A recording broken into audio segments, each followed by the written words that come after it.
Alam mo ba na nag-cramps ang mga paa ni Amen Thompson sa pagbantay kay Stephen Curry?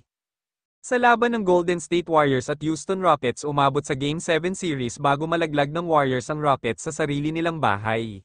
Isang heartbreaking game ang Game 7 para sa Rockets dahil sa series may bentahe na sila sa home court advantage subalit na naig pa rin ang pagiging veterano nila Stephen Curry at Jimmy Butler. Nag-average si Stephen Curry ng 29 points, 5 rebounds at 6 assists sa Game 7 series kontra Houston Rockets. Kahit na mistulang yakapin na si Curry nagawa pa rin niyang mag-average ng 29 points sa series na yon. Si Stephen Curry na ata ang most conditioned player sa playoffs kung matatandaan niyo dinala si Matthew Dellavedova sa hospital after niyang bantayan si Curry sa buong game.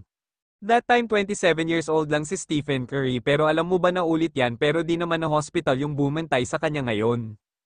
Sa buong series ng Warriors vs Rockets si Amen Thompson ang primary defender ni Stephen Curry at sa 7 games na pagbabantay niya sa greatest shooter of all time nag-cramps na ito at ininda na yung sakit sa paa.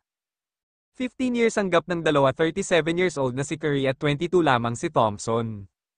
Pasok na sa second round ang Warriors at kahit natalo ang Rockets ginawang motibasyon ni Amen Thompson ang experience na mabantayan ang kanyang idolo.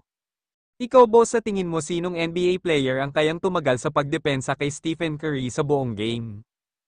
Kung may komento ilagay lang sa ibaba at ating babasahin yan and don't forget to like, follow and share ng mga videos ko. Maraming salamat mga bossing, ingat palagi at God bless.